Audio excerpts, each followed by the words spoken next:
नमस्कार दोस्तों, क्या हाल चाल। मैं हूं आपका दोस्त एंड मेंटर सीए निकुंज गोइंका और आज आप इनकम फ्रॉम हाउस प्रॉपर्टी मेरे साथ रिवाइज करने वाले हो। यदि आपने पूरा चैप्टर रिवाइज कर लिया है तब आपको ये वीडियो देखना चाहिए। अगर आपको हाउस प्रॉपर्टी के बारे में कुछ भी नहीं पता तो प्लीज़ ये वीडियो बंद कर दीजिए, आपकी काम का नहीं है। ये वीडियो उन्हीं के काम का है जो एक बार ऑलरेडी रिवाइज कर चुके हैं and income from house property के बारे में फटाफट 20-25 मिनट्स में मैक्स टू मैक्स पूरा सुनना चाहते हैं मेरे से, तो प्लीज़ सुन लीजिए। बिकॉज एग्जाम के पहले ये सुन लेंगे तो 100% क्लैरिटी आ जाएगा in the terms of concepts. ठीक है, 2 वीडियो ऑलरेडी मैंने पब्लिश कर दिया है रेसिडेंशियल स्टेटस के बारे में, आप प्लीज़ चैनल में जाकर देख लीजिएगा। और यदि आपको कंटिन्यूस बेसिस में वीडियो चाहिए तो प्लीज़ फटाफट इस चैनल को सब्सक्राइब करिए और बेल आइकन बटन दबाइए, तभी आपको नोटिफिकेशन पहुंचेगा, वरना नहीं पहुंचेगा। एंड लास्ट 2 चैप्टर्स को देख लीजिएगा, जैसे residential status and basic concept and tax rates. Let's start with heads of income, starting with income from house property. Income from house property नाम से ही समझ में आ रहा है कि जो भी रेंटल इनकम अपने प्रॉपर्टी लेट आउट करके कमाते हैं, ठीक है, तो वो इनकम आपका इनकम फ्रॉम हाउस प्रॉपर्टी में टैक्सेबल हो जाता है। एग्जाम में straight forward income from house property से सम आता है, प्रॉपर कैलकुलेशन पूछा जाता है, तो प्लीज 100% कॉन्फिडेंट से देकर जाइएगा। और अगर आपको प्रैक्टिस करना है तो you can go for a CMA inter के लिए स्पेसिफिकली डीटी का अलग, आईडीटी का अलग, सीए इंटर का टैक्स का अलग, डीटी का आईडीटी का अलग। We have come out with a Divya Jadi Booty book edition, where that is a one-stop solution for all your questions and answers which has come in the past term papers। उसको avail करने के लिए आप हमारे SJC के website में जा सकते हैं, सॉफ्ट कॉपी वहाँ से डाउनलोड कर सकते हैं और हार्ड कॉपी भी आपको मिल सकता है। बट हार्ड कॉपी लॉकडाउन की वजह से हो सकता है थोड़ा सा डिले हो, बट सॉफ्ट कॉपी इमीडिएटली आपको मिल सकता है। ठीक है, तो चलिए से स्टार्ट करते हैं with this video. Income from house property. Income from house property starts with section number 22 and ends section number 27। Section number 22 में चार्जेबिलिटी बताता है कि कौन कौन से इनकम फ्रॉम हाउस प्रॉपर्टी में कोई इनकम टैक्सेबल होगा। Number 1, condition number 1, you should be the owner. You should be the owner of the property. If you are not the owner of the property, the income from house property will not be attracted. Second, there should be a building. If there is not a building, there is a vacant land, income from house property will not attract. Building होना चाहिए, building नहीं होगा तो फिर income from house property में कोई income taxable नहीं होगा। बिल्डिंग के साथ लैंड अपॉर्चुनिटी डेट हो सकता है, that is the area of the land which is incidental to the use of the building. And number 3, the building should not be used for the purpose of business or profession which is carried on by the SSE। Business purpose के लिए आप building use नहीं कर सकते। अगर आप use किए तो आपका इनकम फ्रॉम हाउस प्रॉपर्टी में नहीं, इनकम फ्रॉम पीजीबीपी में टैक्सेबल होगा। How does income from other sources comes in this picture? If you are letting out vacant land, then vacant land का जो रेंटल इनकम है that will not come under house property, that will go under income from other sources. If you are not the owner of the building, if you are the lessee, if you are already living in the building being a lessee, means you have taken on rent from the owner and then you are subletting the property, again income from house property will not be attracted because you are not the owner of the property। ठीक है, तो income from other sources attract हो जाएगा या फिर income from PGB पे attract हो जाएगा। तो 3 कंडीशन सेक्शन नंबर 22 में वेरी वेरी इंपॉर्टेंट। कब कोई इनकम फ्रॉम हाउस प्रॉपर्टी में टैक्सेबल होगा, चार्जेबिलिटी बताता है। You should be the owner, there must be a building, the building should not be used for the business और profession purpose carried on by the assessee. ठीक है ना sir, very very important. Next एक concept आता है composite rent का। ठीक है, कॉम्पोजिट रेंट का एक कॉन्सेप्ट आता है कि when I am receiving a rent, lump sum rent, not just because of the house property which I am letting out, but I am also giving some other assets on rent. तो sir यहाँ पे आपको check करना पड़ेगा, देख, if letting out is separable और not. If letting out of the property along with the assets which you are doing it is separable, then whatever rent you are receiving for the purpose of building that will go under house property, and whatever rent you are receiving for other assets that will go under PGBP। if not under PGBP, it will go under income from other sources। ऐसा आपको section 56 subsection 2 में भी पढ़ाया जाया था। Next sir, if letting out is not separable, say for example if I'm letting out a property along with that assets is compulsory let out, आप उसको तोड़ नहीं सकते, आप उसको bifurcate नहीं कर सकते। let out करेंगे तो jointly करेंगे वरना नहीं करेंगे, then entire income will be taxable under PGPP। if not taxable under PGPP, it will go under other sources। Sir मैंने बोला था कि अगर आप ऑलरेडी एक बार ये चैप्टर पढ़ चुके तो ये वीडियो आपके लिए काम का है। जो भी स्टूडेंट्स, क्योंकि क्या होता है ना, एग्जाम्स थोड़ा डिले हो गया है या पोस्टपोन हो गया है या फिर आपका प्रिपरेशन जल्दी ओवर हो गया है, आपको थोड़ा सा क्या ना टैक्स में किक चाहिए ताकि आप बीच बीच में रिवाइज कर सको। वो रिवाइज आप कैसे कर पाएंगे? जब आपके पास रेडी रेकनर सामने सामने वीडियोस रहेगा, फटाफट वो वीडियोस को देख लेंगे, फटाफट आपके दिमाग में क्लैरिटी आ जाएगा। टैक्स में एक सबसे बड़ा प्रॉब्लम स्टूडेंट्स को फेस होता है कि सर हम भूल जाते हैं प्रोविजंस को, सर हमें याद नहीं रहता, और ये सोच के उनको लगता है कि टैक्स एक डिफिकल्ट सब्जेक्ट है। सी इंटरेस्टिंग बनाना सब्जेक्ट वो टीचर का काम होता है, वो टीचर की ड्यूटी होती है, बट भूलना एक सब्जेक्ट, वो भूल जाएगा तो स्टूडेंट का रिस्पॉन्सिबिलिटी होता है। स्टूडेंट को मेक श्योर करना पड़ेगा कि वो कंटिन्यूस बेसिस पे रिवाइज कर सके, and if they do not revise then definitely कोई भी सब्जेक्ट आपको प्रॉब्लम लगेगा, खासकर tax, because tax laws is the first time you are studying, and that is why it may not be there in your mind from the very first day. You have to constantly revise and revise. If you don't revise, definitely things will start coming out of your mind, and then you think that नहीं मेरा preparation ठीक से नहीं हुआ. Preparation ठीक से हुआ है, but you have to revise. तो that is why I'm coming out with this rapid revision series. Hope you like it. फटाफट कमेंट करके बताना आपको वीडियो कैसा लगा, और definitely do share it with your friends and subscribe करना मत भूलना चैनल को. Next sir, income from house property अगर इंडिया के बाहर सिचुएटेड है तो मैं आपको रेसिडेंशियल स्टेटस के साथ इसका लिंकेज बताता हूँ. अगर आपका प्रॉपर्टी इंडिया के बाहर सिचुएटेड है तो in that case only ROR, resident, ordinary resident के हाथ में उसका इनकम टैक्सेबल होगा, बिकॉज उनके हाथ में income accrued outside India, income received outside India, global income India में टैक्सेबल होता है. ठीक है, only in case whether it is property situated in India और नॉट इन इंडिया, उससे फर्क नहीं पड़ता, income from HP will be taxable. लेकिन अगर आप एक नॉन रेसिडेंट हो, आप एक रेसिडेंट नॉट ऑर्डिनरी रेसिडेंट हो, तो ओनली आपके इनकम इंडिया में तब टैक्सेबल होगा अगर इवन आपका हाउस प्रॉपर्टी इंडिया के बाहर situated, but if the income is received in India then only it will be taxable. If income is received outside India, income is accrued outside India, then it will not be taxable, तब वो taxable नहीं होगा. Next सबसे important जो आपके exam में इस chapter से आता है सर, क्या है sir? Annual value. How to compute income from house property, listen to me very very carefully. How to compute income from house property, listen to me very very carefully. Income from house property का एक standard format है, उसे याद रखेंगे, उससे अलावा कुछ याद नहीं रखना आपको इस चैप्टर में. इनकम फ्रॉम हाउस प्रॉपर्टी कैसे निकालते हैं? First of all you calculate gross annual value. Step 1 you have to calculate gross. देखिए, जो अगर आपको नोट्स लेना है तो डिस्क्रिप्शन बॉक्स में चले जाइएगा. डिस्क्रिप्शन बॉक्स में आपको हमारे वेबसाइट में जाके रजिस्टर कराना पड़ेगा. आप डैशबोर्ड में जाके क्लास स्लाइड्स में जाके व्यू कर सकते हो ये पूरा का पूरा PDF अगर आप रजिस्टर करा लेते हो. ठीक है, एंड फ्री में रजिस्ट्रेशन, नो चार्जेस, PDF का कोई चार्जेस नहीं. आप चाहे तो आराम से फ्रीली अवेल कर सकते हैं, आराम से फ्रीली डाउनलोड कर सकते हैं, बट ऑब्वियसली आपको हार्ड कॉपी में हम नहीं दे पाएंगे because we are not charging you anything, will give you in soft copy. Determination of annual value, income from house property. Income from house property कैसे निकालते हैं सर? सबसे पहले आपको ग्रॉस एनुअल वैल्यू निकालना पड़ता है. ग्रॉस एनुअल वैल्यू निकालने के लिए क्या करना है? एक्सपेक्टेड रेंट कैलकुलेट करना और एक्चुअल रेंट कैलकुलेट करना है. एक्सपेक्टेड रेंट कैसे कैलकुलेट करना है? एक्सपेक्टेड रेंट कैलकुलेट करना है, आपको 3 वैल्यू निकाला गया दिया जाएगा, municipal value, fair rent and standard rent. Higher of municipal value and fair rent but not exceeding standard rent. Standard rent is the limit, याद रखिएगा, स्टैंडर्ड रेंट से ज्यादा एक्सीड नहीं हो सकता, but standard rent can not be the gross and expected rent every time.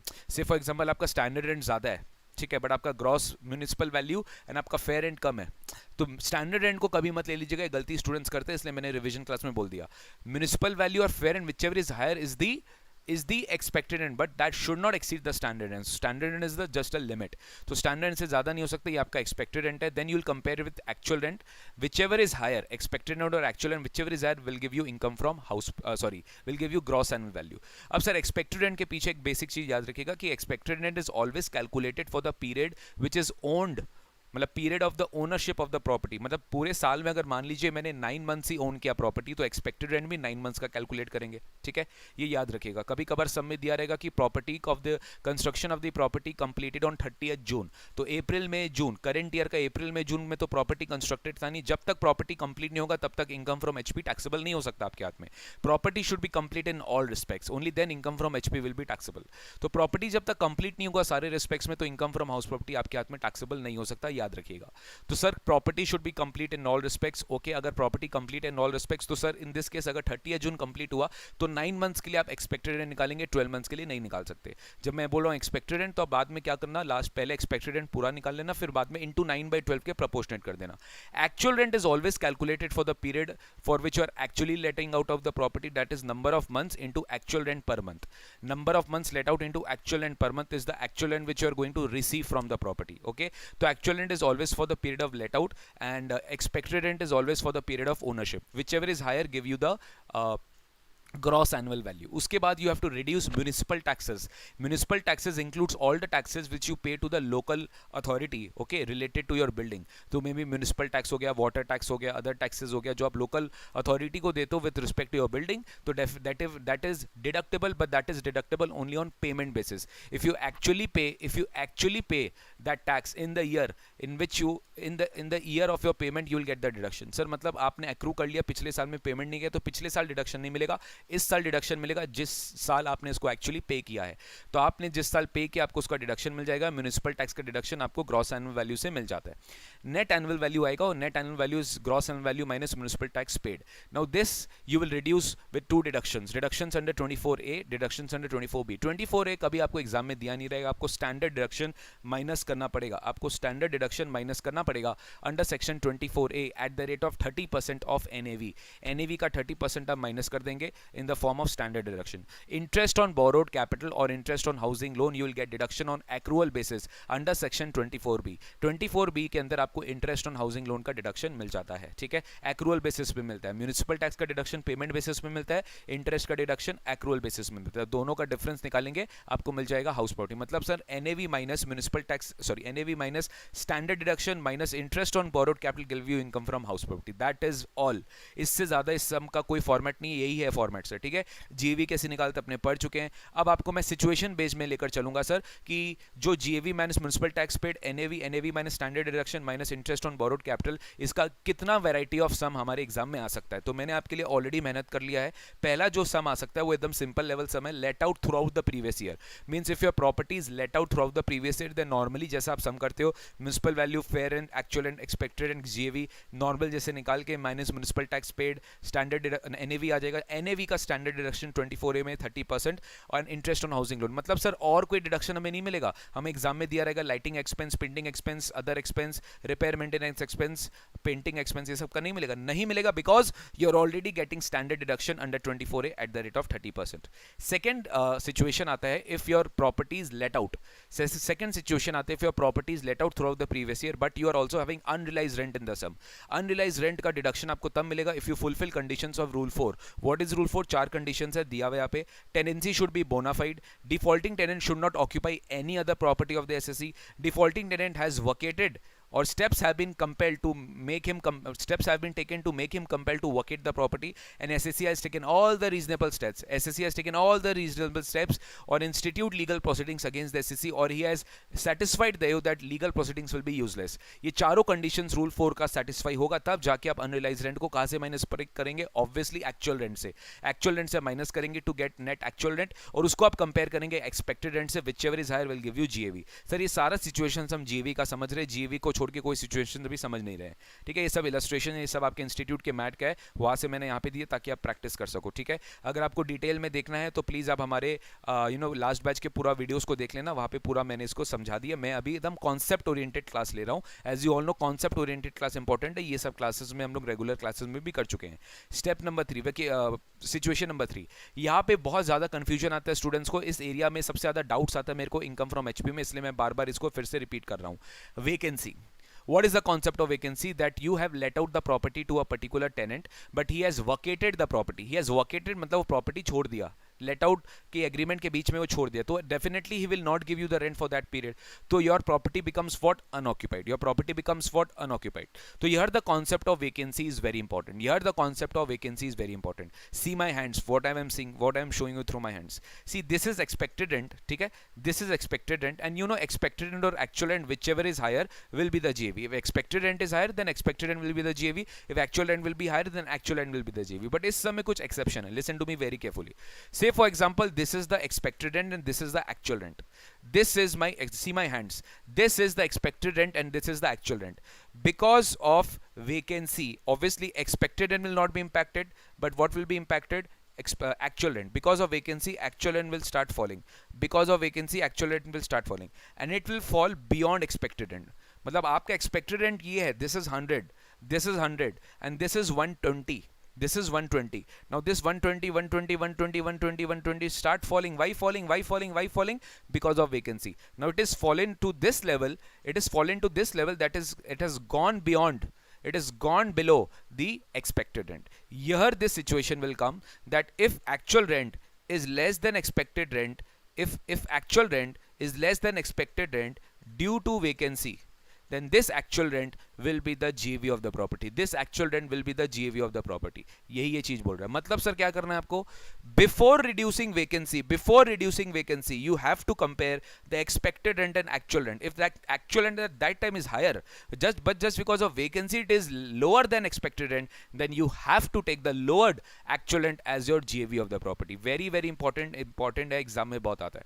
लेकिन if this actual rent, say for example I could have twisted this question, this is your expected rent, this is the actual rent, but this is fallen. Why this is falling, sir? Why this is falling? This is falling. Why this is falling? Why this is falling? This is falling because of, why? Because of unrealized rent. So if it is falling because of unrealized rent, then definitely you cannot consider actual rent, you have to consider expected rent. ठीक है sir? तो ये अपना vacancy वाला part भी खत्म हुआ sir. ठीक है. Next, self occupied and unoccupied property. If you have a self occupied property with you, if you have unoccupied property with you, you have not let out throughout the previous year, then as per the law, maximum two houses for an individual you can consider annual value as nil. Maximum two houses for an individual you can consider annual value as nil. Maximum two houses for an individual you can consider an annual value as nil. आप annual value को क्या consider करोगे? Nil consider करोगे. आप annual value को क्या consider करोगे? Nil करोगे. तो मैक्सिमम दो हाउस को हम एनुअल वैल्यू नील कंसीडर कर सकता है जो हमारा सेल्फ ऑक्यूपाइड है. मतलब सर अगर आपके पास you have more than multiple self occupied properties, then definitely you cannot consider. जब आपके पास मल्टीपल प्रॉपर्टीज है, जो self occupied, you can only consider maximum two self occupied house property for which your annual value will be zero. जिसका annual value क्या होगा? Zero होगा. मतलब सर बाकी सारे हाउसेस का क्या करेंगे? इसी से हमारा नेक्स्ट सिचुएशन क्रिएट होता है, दैट इज डीएलओ. इसी से हमारा नेक्स्ट सिचुएशन डिटेल में डिस्कस होता है, that is DLO, deem to be let out property. इसका मतलब जब आपके पास तीन हाउस प्रॉपर्टी है, तीनों के तीनों सेल्स, both all the three house properties are self occupied, you have to choose any two house properties as to be self-occupied, and the third property will be the DLO. Now this is up to you. You will consider which house as self-occupied, which house as deemed to be let out, because if you consider a property as self-occupied, you know that annual value will be zero, nil. मतलब no GAV, no municipal tax, सीधा NAV zero हो जाएगा. उसके बाद आपको deduction मिलने वाला है. स्टैंडर्ड डिडक्शन नहीं मिल सकता because NAV is zero. Only deduction you will get is interest, and because of this only your losses come in house property. Because of self occupied property आपका losses भी आ सकता है, because अगर आपने borrowed loan लिया, borrowed capital लिया for your self occupied property, you are incurring interest, you will take deduction in income from house property under section 24B. तो coming back to my example, deemed to be let out property, अगर हम कोई property deemed to be let out तब मानते हैं जब आपके पास more than two self occupied properties है. जब आपके पास more than two self occupied properties है तब आप deem to be let out मान लेते हो.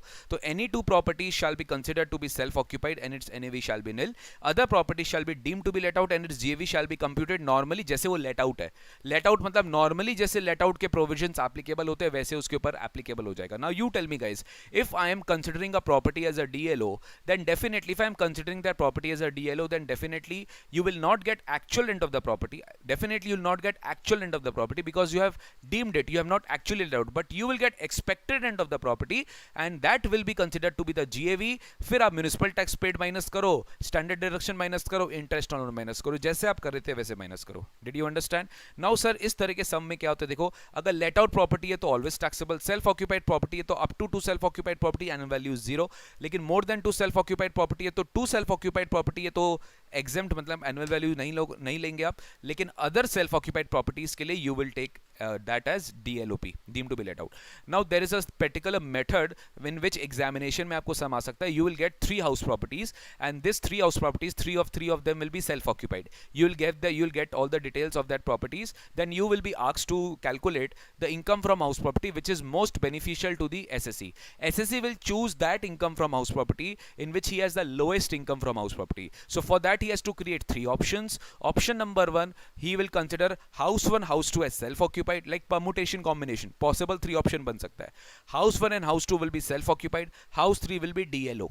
Okay, then option number 2, house 1 and house 3 will be self occupied, बीच का house 2 will be DLO. And option number 3, house 1 and house 2 and house 3 will be self occupied and house 1 will be DLO. So in every option you are considering each of the houses as DLO.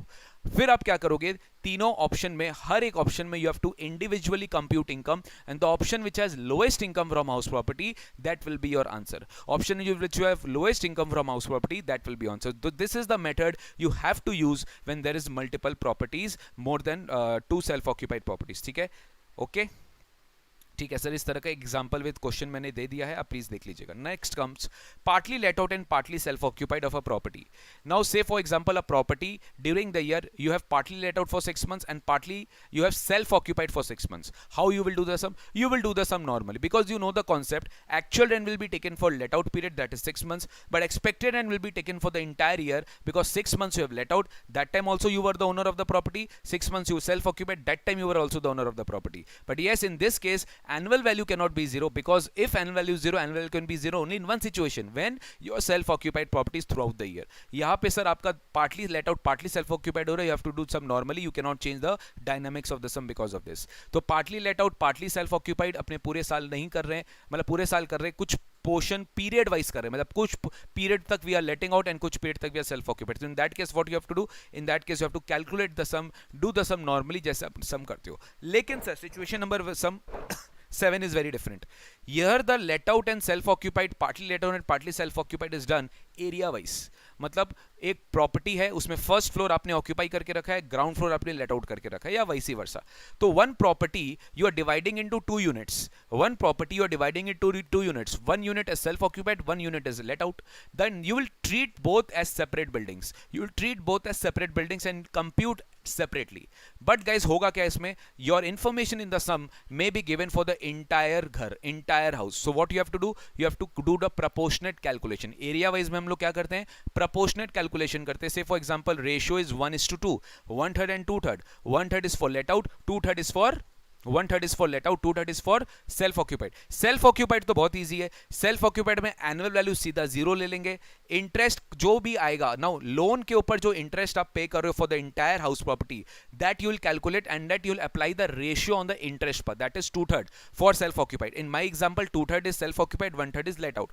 तो 2/3 आप apply कर दोगे interest वाले part में, सम gets over. Loss आएगा तो loss, ठीक है, वो लॉस को you can easily set off with income from house property. Set off वाले चैप्टर में अपने पढ़ चुके हैं. Now if you calculate let out वाला पोर्शन का इनकम, दैट इज 1/3.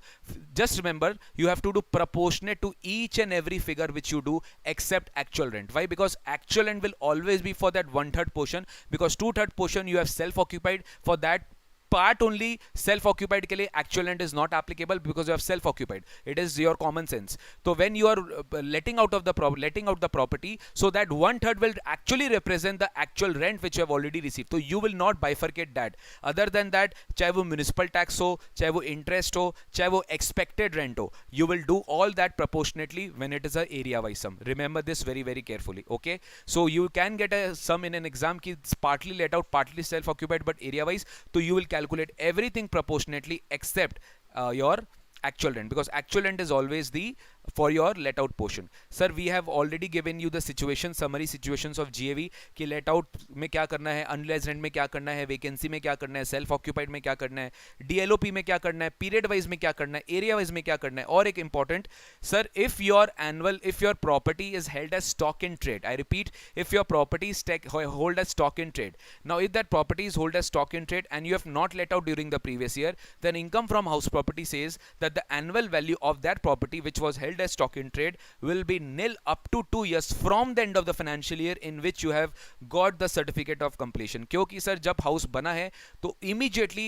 HP में taxable हो सकता था annual value expected rent के basis पे, but actually the property is not let out. So if the property is not let out, तो those properties who are held as stock in trade, government ने उसके लिए 2 years तक annual value 0 किया है. 2 years तक from the end of the year in which the completion certificate is issued, आपका annual value क्या हो जाएगा, 0 हो जाएगा. सर अब आते हैं डिटेल में डिडक्शंस में. 24 में आपको मतलब टोटल जो डिडक्शंस है एचपी में, एक तो म्युनिसिपल टैक्स का डिडक्शन मिलता है, याद रखिएगा, only if it is bear by the owner of the property, if it is borne by the owner of the property and if he is paid in the year in which you are claiming the deduction, it has to be paid in that year. Say for example arrears of rent you are paying in this year, और future rent you are paying, future tax you are paying in this year, और arrears of tax you are paying this year. तो current year in which you are actually paying the tax is the year in which you are getting the deduction. Sir example याद रखिएगा, अगर municipal tax is borne by the tenant, you will not get the deduction. ठीक है, it is only allowed when you are actually taking the liability of that tax. NAV क्या होता है? GAV minus municipal tax. Deductions दो मिलते हैं आपको house property में, 24A 24B. 24A क्या होता है? Standard deduction. 24A में मिलता है एक्चुअल एक्सपेंस रेलिवेंट नहीं है, स्टैंडर्ड डिडक्शन के लिए कोई कंडीशन रेलिवेंट नहीं है. कभी भी एग्जाम में टोटल इनकम के समय भी अगर रेंटल इनकम दिया रहेगा, do not forget to reduce standard deduction if it is income from HP. जहां जो इनकम फ्रॉम HP आएगा वहां स्टैंडर्ड डिडक्शन भी आएगा. Then comes interest on borrowed capital. This is a bit tricky. If you don't understand please again revise this video, देख लेना, वापस से रिवाइंड करके देख लेना. मैं 100% एक बार में क्लैरिटी दे रहा हूं. सर इंटरेस्ट बोरोड कैपिटल को मैं दो पार्ट्स में डिवाइड करता हूं, late out property and self occupied property. For सबसे पहले याद रखिएगा, लेट आउट प्रॉपर्टी के लिए कभी आप इंटरेस्ट ऑन लोन का डिडक्शन लेते हो, there is no upper limit. There is no upper limit to claim interest against let out property. There is no upper limit to claim interest against self occupied property. तो ultimately there is a limit to claim interest on self occupied. Sorry मैं क्या बोल दिया? Late out property में कोई limit नहीं है, self occupied property में लिमिट है. ओके, लेट आउट प्रॉपर्टी में there is no limit to claim interest, but in case of self-occupied property, yes, there is a limit. Self-occupied property, there is a limit which you have to understand. So there can be two cases. If you are taking a loan for repair renewals, then there is a separate case. Or if you are taking loan for construction or purchase, then there is a separate case. If you are taking loan for self, देखिए self-occupied के बारे में बात कर रहा हूँ मैं, let out के बारे में बात ही नहीं कर रहा. Self-occupied property में limit है सर. अगर लोन रिपेयर के लिए लिए तो maximum interest which is allowable in a particular year is 30,000 rupees. That's it. But if you are taking loan for purchase or reconstruction, then it depends upon two things. Either you are taking loan on or before 1st April 1999. If you are taking loan on or before 1st April 1999, again the maximum limit will be 30,000. चाहे वो repair हो, reconstruction हो, purchase हो, कुछ भी हो, everything will be maximum 30,000. Only if your loan is taken on or after 1/4/1999, then your maximum limit will be 2 lakhs, subject to the condition that the construction of the house is completed within 5 years from the end of the financial year. Construction of the house is completed within 5 years from the end of the financial year in which the loan was taken. Construction was completed within 5 years from the end of the financial year in which the loan was taken. Construction was completed within 5 years from the financial year in which the loan was taken. ठीक है, तो अगर construction आपका complete हो चुका है within 5 years from the end of the financial in which the loan was taken, then you will get a limit of 2 lakhs, else again you will come down to the limit of 30,000. तो construction timely complete होना चाहिए, loan should be taken on or after 1st April 1999. ठीक है, that's important. Now there is a concept of pre construction interest in the sum of house property. वो कब होता है समझिए sir. Substantially some properties takes time to complete because those properties has to be constructed. So what happens that before actually the income from house property is taxable, you obviously have to take the loan, you have to take some time will be taken to do the construction of that property. I have told you, unless and until property is fully constructed, you cannot charge income from HP. The building has to be complete in all respects. तो I start taking loan, मैंने 3 साल पहले loan ले लिया, अब बीच 3 साल मुझे लगा प्रॉपर्टी कंस्ट्रक्ट करने के लिए. सर मेरा बात ध्यान से, 3 साल के बाद जब प्रॉपर्टी कंप्लीट हुआ तभी जाके your income from house property will be taxable. Before that it can not be taxable. So what about that 3 years ka interest which I have already suffered? I have not considered anywhere. This is called pre-construction interest. The period prior to the construction year. Simple. The period prior to the construction got completed. Say for example 1st June 2020 the construction got completed. Your pre-construction period will be till 31st March 2020. It cannot be in middle of the year. It has to be till 31st March. Okay. So from the date of the loan till 31st March 2020 will be your total pre-construction period. So total pre-construction period का formula क्या है? Date of taking loan till 31st March of the year preceding the year of completion of construction. Because the year in which your completion of construction is taken place, the year of current year has started. Pre-construction period is no more, sir. तो उसके पहले तक जो भी year period होगा, that is pre-construction. You will calculate the total pre-construction period. You will calculate the total pre-construction interest, and that you have to successfully मतलब उसके बाद से immediately next years में succeeding years में you have to take deduction over 5 years. You have to take deduction over 5 years. आप 5 साल में उसका डिडक्शन क्लेम कर लेंगे.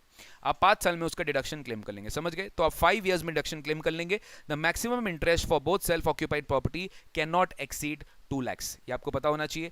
2 लाख से ज्यादा 24B के अंदर में आप डिडक्शन नहीं ले सकते, याद रखिएगा। 2 लाख से ज्यादा 24B में आप डिडक्शन नहीं ले सकते। The maximum deduction you can take under 24B is 2 lakhs for self-occupied property. For let out property there is no limit. I told you this is including pre-construction plus current year interest plus वो pre-construction का जो 1/5 है वो total मिलाकर maximum limit is 2 lakhs। ऐसा नहीं है कि 2 lakhs pre-construction 2 lakhs current year, no, दोनों मिलाकर इंटरेस्ट का deduction. I told you if you only know about this topic then only a video काम करेगा, because I will touch upon each and every topic. It is not possible. It's a rapid revision. Rapid revision का मतलब ये होता है कि सारा topics को टच अपॉन कर दिया जाए ताकि आपके जितने भी यादें जुड़ी हुई है सब्जेक्ट से या जो भी प्रोविजंस आपने कभी भी पढ़ा था तो आपको याद आ जाएगा। That's my clear cut disclaimer before start of this video, ठीक है। तो प्लीज अगर आप रिवाइज करिए, अगर मान लीजिए अभी आप रिवाइज नहीं किए, अच्छे से रिवाइज नहीं किए, कोई बात नहीं, हमारे चैनल में लिस्टेड रहेगा, आप बाद में रिवाइज कर लीजिएगा, बाद में उसको देख लीजिएगा बिफोर योर एग्जामिनेशन स्टार्ट्स, ठीक है। But only see this video once your entire concept is clear, else you will not be helped, else आपको ये वीडियो समझ में नहीं आएगा, ठीक है सर। प्रॉपर एग्जांपल्स नोट्स में दिया हुआ है, प्री कंस्ट्रक्शन कैसे क्या कैलकुलेट करते हैं उसका प्रॉपर मैंने एग्जांपल के साथ यहाँ समझा दिया ताकि आपको प्रॉब्लम नहीं हो। This is the summary, this is also I have given for your ready reference की what is the exact deduction, कितना क्या आपको मिलता है एनएवी में गाइस, ठीक है। एवरीथिंग आई हैव डिस्कस्ड, मैंने कोई भी चीज नहीं छोड़ा सर, सब आपके एग्जाम में जो रेलिवेंट है सब मैंने यहाँ डाल दिया। Next comes inadmissible deduction, section number 25। It says that if your interest is payable on a loan outside India then you know there is a provision of TDS which has to be deducted. If you do not deduct TDS on the interest on loan which is payable outside India, you will not get the deduction of that interest in house property। मतलब जो loan India के बाहर से लिए उसके ऊपर अगर आपने इंटरेस्ट पे नहीं किया, TDS नहीं, इंटरेस्ट पे कर दिया, TDS नहीं काटा, तो सरकार बोलता है HP में डिडक्शन नहीं देंगे। लेकिन मान लीजिए आपका तब ये प्रोविजन माना जाएगा जब जो if there is no person in India who may be treated as agent, ठीक है, जिस पर्सन को आपने इंटरेस्ट दिया है उसका इंडिया में कोई एजेंट नहीं है, तब आप ही एक एजेंट मान लिए जाओगे, आपको उसको इंटरेस्ट इनकम पे टीडीएस काटना पड़ेगा। लेकिन जो पर्सन इंटरेस्ट इनकम इंडिया से कमा रहा है उसका एजेंट है इंडिया में, then if you are not deducting TDS then there is not a problem, means thereby only this provision will be applicable if there is no agent of that non resident in India, ठीक है। तब जाके आपका ये TDS आप नहीं काटोगे तो आपको इंटरेस्ट का डिडक्शन 25 के हिसाब से नहीं मिलेगा। But if the person of that non resident person has an agent in India then this provision will not be applicable, you will get the deduction even though you have not deducted the TDS, ठीक है। तो it's very clear, interest payable outside India shall not be deducted if tax has been not deducted from such interest and there is no person in India who may be treated as an agent, both the conditions. Next very important, recovery of unrealised rent and arrears of rent. पुराने साल का मैंने कोई unrealised rent था या arrears of rent था जो मुझे इस साल मिला, तो it always it is taxable on cash basis in the year in which you receive, उसी साल आपको ये टैक्सेबल होगा 25 कैपिटल ए में, और आपको इस इनकम के अगेंस्ट में एक डिडक्शन मिल जाएगा 30%, आपको इस इनकम के अगेंस्ट में डिडक्शन मिल जाएगा 30%। यानी सर मान लीजिए इसमें और एक प्रोविजन है, you have sold the property is not owned by you, but then also you receive the पुराने साल का previous year's rent in this year, then also this will be taxable in your case। यानी recovery of unrealized rent and arrears of rent will always be taxable in the year of receipt। Do not forget to give a standard deduction of 30% against this income, no other actual expenses will be allowed। Last concept आता है, sorry second last concept आता है को ownership का, section number 26। Very simple, if a particular property is owned by 2 persons, 3 persons, 4 persons, you will calculate the income as if it is one property not owned by many persons. Then what you have to do, you have to proportionately divide that income from house property to the individual owners based on the ownership ratio। based on the ownership ratio आप क्या करोगे, आप divide कर दोगे, तो सबसे पहले देखिए अगर आपने लेट आउट की तरह यूज किया है तो you will calculate the HP as if it is no ownership, then you will divide the final income ratio. But what if about self occupied? Sir, what about self occupied? Because in self occupied the limit of 2 lakh is there of claiming interest, so that 2 lakh is per SSE or that 2 lakh is per property, that 2 lakh is per SSE, individual limit of particular SSE for claiming deduction under 24B is 2 lakhs या 30,000, याद रखिएगा, ठीक है। तो both can claim SOP benefits and both are allowed deduction of interest up to 30,000। मतलब को ownership में जब दो ओनर रहते हैं तो दोनों का एनुअल वैल्यू 0 हो जाएगा, बट एनुअल वैल्यू के अगेंस्ट में जो डिडक्शन मिलेगा इंटरेस्ट का वो दोनों क्लेम कर सकते हैं up to maximum limit of 2 lakhs individually. वो जो लिमिट है इंडिविजुअली, यही इसलिए आपको सेक्शन 26 पढ़ाया गया था। Last, not at all important but yes, clubbing chapter के साथ इसका बहुत गहरा कनेक्शन है, deemed ownership, section number 27। Deemed ownership क्या कहता है कि सर आप ओनर नहीं हो प्रॉपर्टी के, बट फिर भी आपके ऊपर income from house property taxable हो सकता है in this 5 situations. What are those 5 situations? Number 1, if you are transferring the house property to your wife, to your spouse और टू योर माइनर चाइल्ड, ठीक है, to a minor child except minor married daughter, ठीक है, in inadequate consideration, without any adequate consideration अगर आप house property transfer कर दिए, ठीक है, गिफ्ट कर दिए, और उस केस में वो हाउस प्रॉपर्टी से कोई भी इनकम आ गया, तो that will be considered to be income of transferor. वो ट्रांसफरर का इनकम माना जाएगा और किसी का नहीं माना जाएगा, वो ट्रांसफरर का इनकम माना जाएगा। तो transfer of the property where the property is transfer to the spouse not in connection with agreement to live out, मतलब डाइवोर्स को छोड़ के, और to a minor child except minor married daughter with adequate consideration, except with मतलब in adequate consideration, without adequate consideration अगर हमने property transfer की अपने वाइफ को, तो वाइफ लीगल ओनर है बट हम डीम्ड ओनर है, और डीम्ड ओनर मेरे हाथ में लग जाएगा, मैं इनकम फ्रॉम एचपी में टैक्सेबल हूंगा। सर सेम चीज आपको क्लबिंग में भी पढ़ाया गया था, क्लबिंग में भी कनेक्शन है इसका, ठीक है। Next, if there is a holder of one impartable estate and he is deemed to be the individual owner of all the properties although that is being divided into his different sons or daughters, तो impartable estate जो partition नहीं किया जाता, उसका जो actual holder है वही individual owner, वही डीम्ड ओनर माना जाएगा। सिमिलरली कोऑपरेटिव सोसाइटी होते हैं, उसमें बहुत सारे मेंबर्स होते हैं। जो हाउसिंग कोऑपरेटिव सोसाइटी होता है, जनरली उनके जो मेंबर्स होते हैं वही अपने अपने फ्लैट के ओनर्स होते हैं, बट वो लीगल ओनर नहीं होते। लीगल ओनर होता है cooperative society, but cooperative society legal owner है, बट प्रॉपर्टी एक्चुअली है किसका? इंडिविजुअल मेंबर का। तो member of that cooperative society will always be deemed to be the deemed owner of that property. Say for example that property is let out, तो cooperative society के हाथ में taxable नहीं होगा, that will be taxable in the hands of the member of the cooperative society. Next, if I have partly even taken a possession of a property and if I agree to pay the consideration, then this comes under section 53A of Transfer of Property Act. और अगर ये 53 of Transfer of Property Act के अंदर fall कर गया तो इसके ऊपर मैं ही डीम्ड ओनर माना जाऊं, मतलब buyer has taken the possession, title is not transferred, he is ready to pay the consideration, even then as per section 53A of Transfer of Property Act, I have taken the property, possession of the property in part for performance of a contract, I will be deemed to be the owner of the property. मैं इस property का owner मानना चाहूंगा। Next, अगर मैं कोई leasing right ले लिया of a period exceeding 12 years in a particular property, then I will be deemed to be the owner of the property. Obviously extension should be at least by more than 1 year. ऐसा नहीं हो सकता कि 6 7 महीना का extension हो रहा है तो वो इस केस में एप्लीकेबल नहीं होगा। Extension should be bye minimum 1 year और मोर, ठीक है। तो up to more than 12 years अगर मैं लीजिंग राइट ले लिया एक पर्टिकुलर प्रॉपर्टी में, तो I am considered to be the deemed owner of the property, and if I am deemed owner of the property, जो भी इनकम आएगा मेरे हाथ में टैक्सेबल होगा। जनरली एग्जाम में आते नहीं, एग्जाम में सबसे ज्यादा इंपॉर्टेंट चैप्टर से क्या? Proper HP calculation. You should be knowing all those area wise, period wise, self occupied का क्लॉज, इंटरेस्ट का deduction calculation is very important, pre construction क्या है, करंट ईयर क्या है। And with my dear students, with this I have completed the revision as promised you in less than 35 minutes तक मैंने खत्म करने का कोशिश किया है। और ये आपके एग्जाम के पहले आपको बहुत ज्यादा अभी रिवीजन करने के लिए you can use this videos, and as appreciated by most of the students of our previous batch कि सर ये रैपिड रिवीजन हमें दीजिएगा, इससे हमें बहुत ज्यादा फायदा होता है, इनकम टैक्स पूरा रिवाइज हो जाता है कम से कम टाइम में। ये वही स्टूडेंट्स को हेल्प करेगा जो लोग एक्चुअल में they are very much excited to do all these revisions and they are already completed the syllabus, they have completed the practice of my DJB book, so they should definitely go for these revisions, and that is why we are in this pandemic, we are not we are fully giving you एकदम free में पूरा YouTube channel में आपके लिए हम लोग ये service दे रहे हैं। Okay guys, it's all because of love and affection we are doing this, ठीक है। Keep on supporting this video, do share with your friends, and और वेट करिए कमिंग वीक में और भी बहुत सारे वीडियोस अपलोड होगा। गाइस देखिए अभी क्या रेगुलर क्लासेस भी चलता है ना, तो रेगुलर क्लासेस के साथ साथ ये भी करना थोड़ा सा एक टीडीएस जॉब हो जाता है, you can understand, but I am trying my level best to give all the necessary support to my students. Thank you so much, take care, God bless you.